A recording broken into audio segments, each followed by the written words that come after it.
But you think Russia's stronger now since all this is Oh, Russia's way stronger. strongest it's ever been? Well, I don't know about ever. That's a long time. But Russia Russia made a couple tactical mistakes where when the Ukraine war first started, I drove my wife nuts because it would be on the news. I'd say, Candace, this isn't a war. And she'd say, yeah, of course it is. What are you talking about? I go, look, this is not Saving Private Ryan. This is not Baghdad Day One with buildings blowing up as far as the eye can see. This is Russians and tanks getting out, talking to people, grandmothers on film whining about something in Ukrainian with subtitles, with their machine guns to defend Mother Ukraine.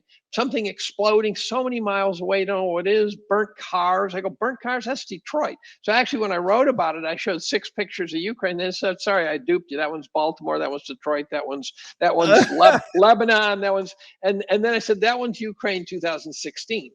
And Yeah. I said, see how easy that was? Especially with AI and the deep fakes now. But you don't need deep fakes. You just need to show images. Remember, there was this hellacious firefight that turned out to be filmed in a shooting in the shooting range out in the Midwest. They had the Snake Island story or whatever. Oh, the Snake Island story, everything. So the first thing I noticed is it wasn't a war. It just wasn't. He sent over. It was a military intervention. Yeah.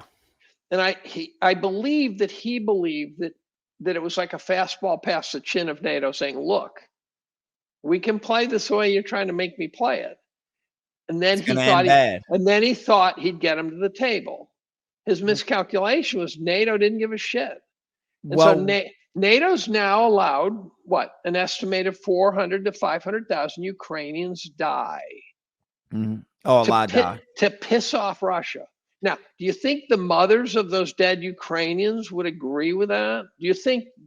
No. The answer is no, because in that region of the world, borders are changing all the time. And there's not a shred of evidence Putin wants to reassemble the Soviet Union. There's one clip they play where Putin says the biggest disaster was when the Ukraine totally fell apart. When the Soviet Union totally fell apart. People say, see, he wants to put the Soviet Union back together. No, then he followed that with, is because it released a bunch of countries who are rudderless and directionless, and it was chaos. Mm-hmm. So he said this was a disorderly solution. That's rational. But they said now, I don't think he didn't want to ever take possession of Ukraine. He just couldn't give the control of Ukraine to NATO because we have been lying our asses off to Putin for 15 years now. Mm-hmm. We have been lying our asses off. That was the line in the sand that Ukraine doesn't join NATO or it's on. And he told us that repeatedly. He said, look, guys, you've been moving NATO east since you promised not to do it. And we promised not to reassemble the Warsaw Pact, and you broke your promise and we didn't. But now you want Ukraine. You can't have it. And we said, fuck you. What's the meme? It said, how dare Russia put its country next to all the United States military bases. That's right. That's exactly right. Professor Dave, we got another question. So he said that Dave should go on the Fresh and Fit podcast, almost 2 million subscribers.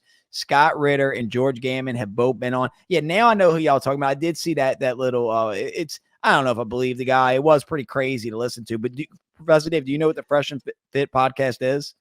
I don't. I might, but man. I don't remember it by name. Who's the host? So it's a guy named Myron, and he's what you would call like red pilled. So what they do is they bring like Andrew Tate on. They bring those types controversial figures, yeah. Yeah. But they'll bring like a bunch of like OnlyFans girls, and they'll all be sitting at a table, and they'll just have these, relationship kind of like what's men's role in dating, and this is like that Twitter feed, something like sweet and pearly things. There's a woman, something of pearly something things, and it's just this woman who presents very traditional female values, and she pisses off 95% of the women of the world by making statements about the role of women in society. But she's funnier than shit. She's entertaining to watch. Pearly something. you definitely need to look him up, because I think that I think this guy's right that you'd be the perfect guest. I think they would like you a lot, just for like the geopolitical, because they touch on a lot of different topics. But they had Andrew Tate on, and they had a bunch of the feminists on, and they're talking. The feminists are going back and forth with him. I don't need no man. I'm independent. I make my own money. This and that. Women can do everything that men can do. Men are bad, yada, yada. Well, as this is happening, some guy breaks into the studio like with a gun or a knife or something. And it was just crazy where you watch. Sounds like a setup. Sounds like a setup. It may have been. I don't know. But what happened was is when that happened, all the women, the feminist women, like snapped, and then got down and ran, and then Andrew ran to the threat to fight the guy. So it was just like kind of crazy. Well, it might have been. Someone made some interesting statement where they said, I can't remember who it was that said the Marxists want to commandeer control of the means of production, and then when they get it, they realize they don't know how to produce anything. You seize the means of production. Yeah. So I think this idea that I don't need men is stupid, because I think both sexes need each other. And so the militancy against men, if you really want to emasculate men, you can, but then you're going to end up with worthless men. And so the trick, I think, the trick is not to not need them. The trick is to, so I have actually hundreds of maxims. One is that men fix cars, women fix men. and the other one is men marry women hoping they'll never change, and women marry men hoping they will. Patrick David. Patrick David. Yeah, he came out with a book, Choose Your Enemies Wisely, I think is the name of it.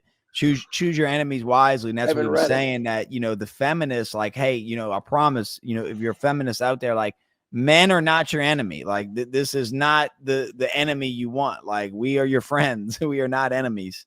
But they're defying biology, right? Of course. So what we're trying to do is find some way for the whole system to be fair. Mm-hmm. One can argue that the biologically driven division of the sexes was raw. Mm-hmm. Right? That's pretty easy to imagine, that back when it was based on just raw force. But women have a kind of a cunning to deal with men since the dawn of time, so that you get this big scary bastard, but women have this way of saying, yeah, but I can wrap them around my finger like a wet noodle. and so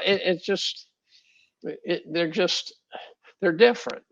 And to say they're not different, I ran into someone who said their differences are more, how we raise them. And I'm going, you're full of shit. They're different nature species. Versus nurture. They're different species, for Christ's sake. I can't even believe we procreate, right? It's just totally nuts.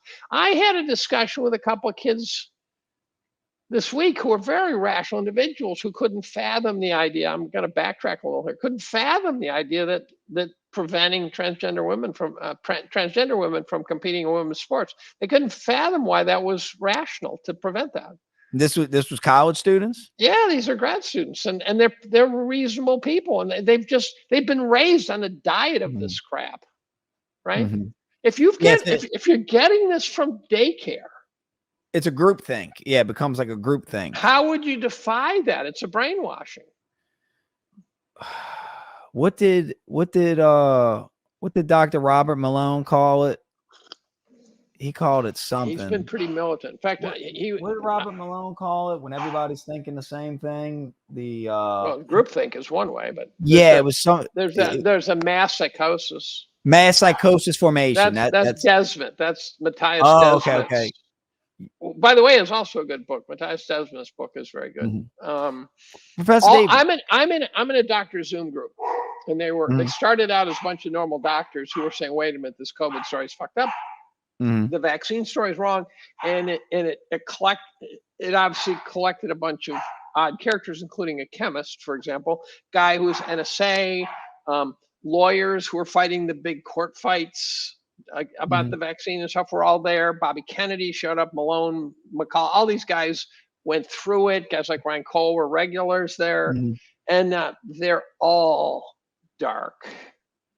Every last one of them is now New World Order levels of dark.